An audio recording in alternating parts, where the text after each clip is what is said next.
Now that we know how to build molecules in a coherent and consistent way that actually accounts for all type of bondings in all type of geometries with all type of atoms, it is important to avoid the temptation to treat every molecule for themselves. There are trends and there are features in the way the molecules arrange in space, even when they might look slightly different or deceptively different from each other. It doesn't need to be same bond, same arrangement, but the arrangement will be a key business because it comes with a lot of properties and a lot of things that you can do with a molecule. So at this stage, every time we want to treat a molecule, treat an arrangement in space, we treat it with a classification of symmetry. So what do we mean when we say that we want to treat the arrangement in space? First of all, that as we established before, VESPER is not something that we want to throw down the drain because it is an approximation, but it gives a good feeling of how can you possibly arrange it in space, because you're not free from the idea of, well, these atoms are going to be there. This bulk arrangement is going to be there. So the reason why VESPER is such a powerful approximation is because it counts where can you put things in space so they give themselves the least of the problems, which is also an energetic advantage.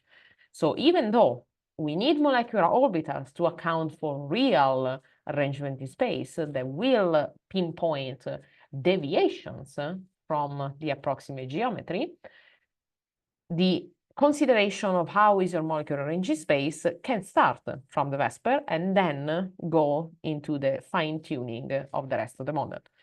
If you're doing a full calculation from start to finish, then the model will take care of this arrangement. But if you're trying to gauge how are you going to be in space, the VESPER is your best option. So depending on the number of lone pairs that you need to arrange around, you have a different steric hindrance that can bring you into a bunch of different geometries that you can revise, and they're all three-dimensionally shaped. So at this point, it is important not to, for instance, draw something that is supposed to be a trigonal bipyramid flat on the page, because it is not flat on the page. The reason it can work as a molecule is because you have this plane with stuff going in and out and something that is on an axis and things like that. So we want to address the arrangement as a three-dimensional arrangement, and we will always draw it accordingly. How do we classify the molecules in the moment we put them down? Because it could be inorganic type of molecules, fully organic type of molecules, weird dodecahedral arrangement things. They all look different from each other. Do we need to go molecule by molecule? But what do we mean when we say they look different from each other? What makes a molecule more different than the other? Do we need to go from the full calculation every time to be able to find the pattern? The common aspect of similarity, dissimilarity, and classification can actually guide the whole idea of finding a class of molecules, finding a feature, finding something. And it is something that humans are remarkably good at because we like patterns and we chase them everywhere we can find them. This idea of a pattern is actually the idea of the symmetry. So we want to chase an arrangement in space that has a reciprocal relationship. So it's not every corner for itself. It's not a weird mix that is impossible to pin down. It will be something that your eyes will track, that your human mind will want to find a pattern in, that helps reducing the feature that you need to describe. You can say that you have something in the center and things around it in a square. This will reduce the amount of information you need to provide. And this is the type of thing that you can do with molecules. And it's also related to this idea of geometries. The symmetry is something that will apply to the whole molecule, which is the reason why we want to find it, so we can easily describe molecular arrangement, bonding, correlations, and physical implications that might come with it. So What do we mean with symmetry? We mean that in an element, you relate different things in space through the presence of a symmetry element. So there is something around which you're performing an operation. It could be that you are inverting across a point, like here. So you have a point and you're inverting around. You have an axis, you are rotating around an axis. You have a plane, you are reflecting through the plane. All of these things are accounting for the fact that the moment you're done with doing this flip, your object does not look different. So you're doing something that doesn't have a visual effect for you, but it is what it means to be symmetric.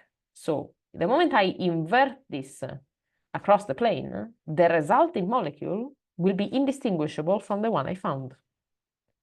So the object will remain invariant, and it is the reason why it does possess that symmetry. It is the one that you notice in the moment you're trying to correlate the arrangement in space. But you can guess that it's a bit disingenuous to hope that every molecule will have one symmetry element and nothing else. Since they have a bunch of different symmetries that relate different points in space with different operators, this thing can be treated mathematically. Mathematically, this thing becomes a group. Now, we're not going to dive into group theory, not in this course, but a group, mathematically speaking, when you apply to symmetry, becomes a self-consistent list of elements. So the group comes with a bucket, a little box full of elements, and associated operation that will relate things in space.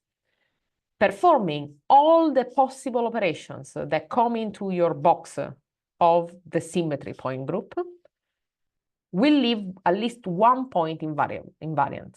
So that's the reason why we call it point group, because as you do everything that your box of the group contains, at least one point has never moved.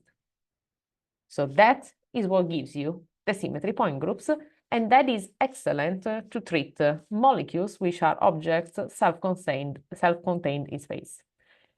The point group of symmetry for molecules come with a very standardized notation, a name of the symmetry group, and something that, given the way it's classified, will immediately tell you something of what is going on, what is the most prominent symmetry feature. The tiny one will come with a package, but the most prominent one will be flagged immediately with the name of the standard notation. So how do we describe this possible symmetry? One is literally doing nothing. This is called the identity. It's there for mathematical consistency, but it is there. So you're going to find it is labeled as E.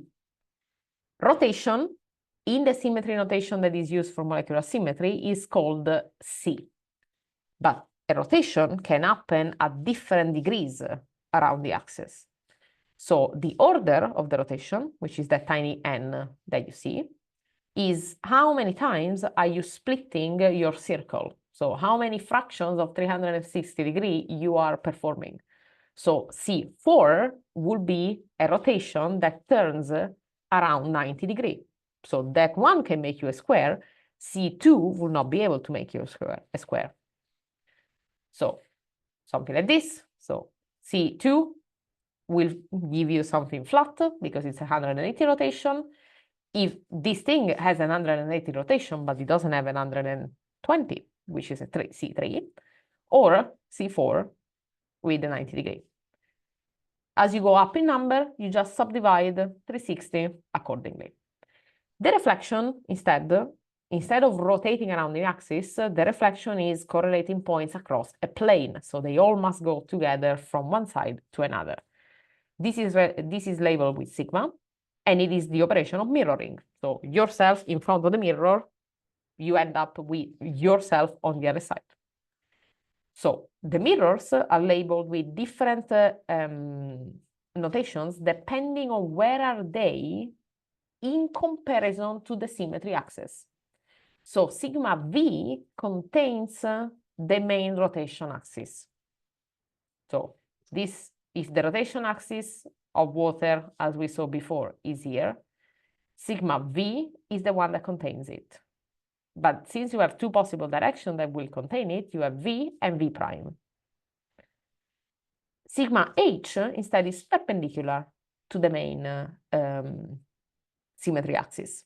So if your main symmetry axis, which is always the one with the highest order, has a plane perpendicular to it that relates then everything else with a mirror, this is the case, for instance, of what happens in a benzene ring, you notice that it's not perpendicular to this twofold C2 axis, but it doesn't have to be, because it needs to be perpendicular to the main rotation. This will be called sigma h. So you can immediately see that if I'm telling you something as a sigma h, I'm telling you something visually very different from what I'm telling you if I say sigma v. And then you have the sigma d, which is the dihedral, and it's a special effect of the vertical plane, but you tend to have sometimes either vertical planes of sequence of axes, and this thing is bisecting, and that's the reason why it's called a dihedral. So you need multiple rotation axes to be able to have a dihedral plane. Then you have more complex symmetry arrangement that are, for instance, improper rotations. An improper rotation is a combination of a rotation and a reflection. So you turn around an axis of a certain order n that you will put here, and then you mirror in the plane perpendicular to this axis. So you see here, if this molecule has a sigma, as an S2, I mean that there is a C2 in the direction that you have already indicated. You take your molecule, you turn it around 180 degrees around the axis. You will reflect then in perpendicular, so perpendicular to your rotation axis, there is a mirror, you mirror. You can see that the starting molecule and the ending molecule are exactly the same. Actually, this molecule has two sigma 2. So you will see that the first S2 is here, the other one is here. So with this S2, then your axis is over here. You need to rotate this point into this one. So your CL1 is now at the place of BL1. Your mirror is once again perpendicular, so that you flip it all the way around. But in the same way, this one is functionally indistinguishable from this one. We only have the numbers to help tracking. This one is functionally indistinguishable from this one. The feature of the improper rotation is that it demands that you start and you finish the whole sequence. You cannot just say, oh, but I applied C2 and now I stop. Because if you only apply C2, this molecule and this molecule are different. You look at them and you can immediately spot that they are not the same thing. So when you have an improper rotation axis, it's a sequence, it's a combination of two symmetry operations that you need to perform. They must be performed together. You cannot stop midway through. And then final one, the inversion that is noted with I. So it is the inversion across a point. So for anything that you find on one side, you must be able to flip it on the other. So this is in an octahedron. So every point in an octahedron is related by a center of inversion. You will always find something across on the other side. This thing relates very nicely to a lot of very nice geometrical shapes, but how do you assign what we defined as the standard name? We did say we had standard names of all these point groups. How do we get there? So you don't have to actually spot every symmetry element, but you must spot the most important one. So the most key feature, they must be identified so you can follow the flowchart. The flowchart will have some very pointed questions, and if you follow, you will end up in this naming. The naming you can then specify slightly according to the order. So all of this will have, for instance, this thing is CNV. N requires you to clarify what did you find? What is your N that you are referring to? Are we talking about C4V or C 6V. These two are going to be a different thing, but they are the same class. So you will know that whatever you found this sequence that brings you into the same thing.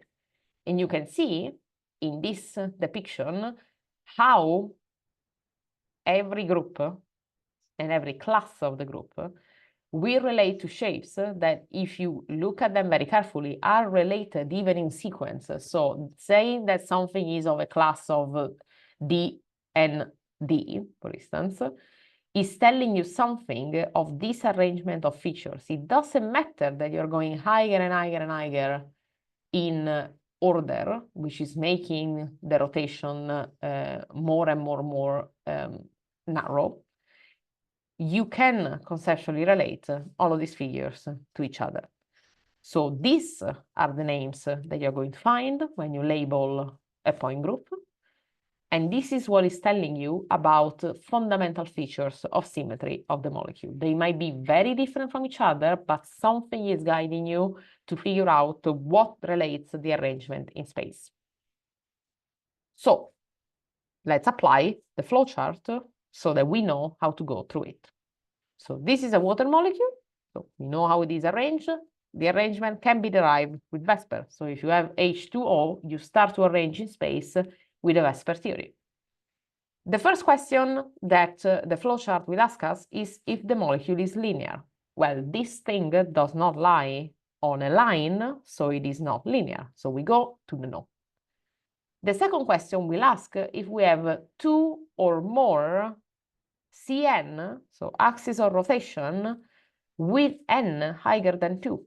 So is there something that doesn't have an 180 degree? Well, we can see immediately a CN of order 2 here, but it is not believable that there would be anything higher than 2, something that rotates 120 degrees, something that rotates 90 degrees, unbelievable, so it's not there, we go to the no. The third one asks you very simply, do you have an axis of rotation? Because the answer of I don't have 2 or more doesn't necessarily mean you have something. So do you have an axis of rotation? Well, actually, yes, we have the thing that relates. So if you have this, how do you know that if you turn it around, this H and this H cannot be distinguished? Because you have an axis of rotation of order 2. So this is a yes, and we can go forward. Do we have,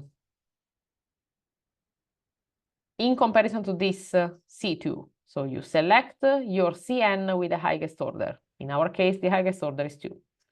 Are there NC2 perpendicular to CN? So in this case, we need 2 axes of order 2 perpendicular to this thing. It's already not believable because if we need 2 axes perpendicular, one will have to go out of the page and one will have to go across here.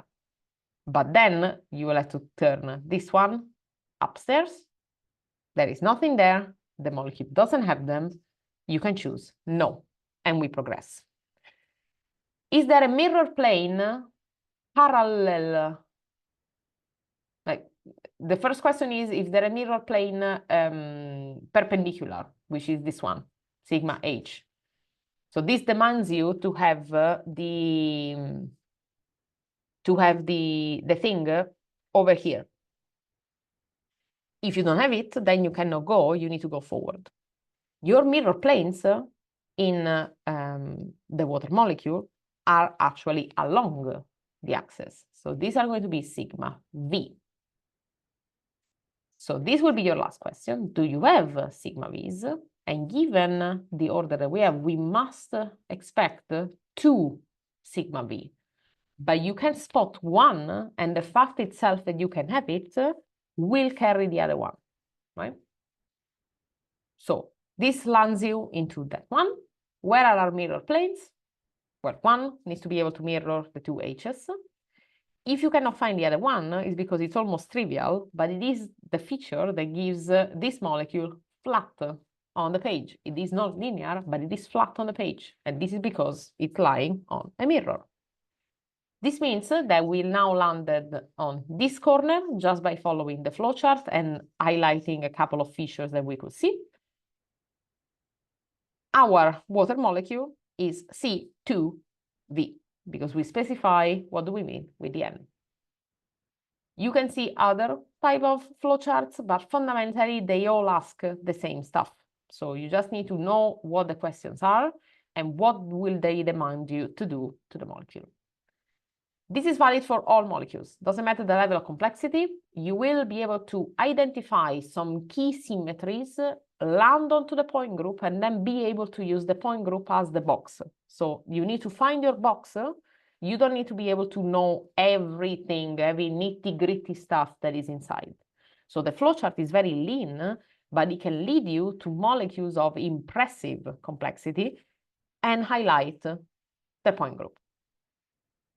So this brings us finally to the learning objectives of lecture 1. So please use this as a guide to figure out what are you supposed to know if someone asks you a question exactly like this, like do you know how the periods correlate with something? Okay, let's make sure that we know. And for everything else, I will see you in lecture 2. The tutorials of the week will guide you through actually trying to understand and manipulate this content better.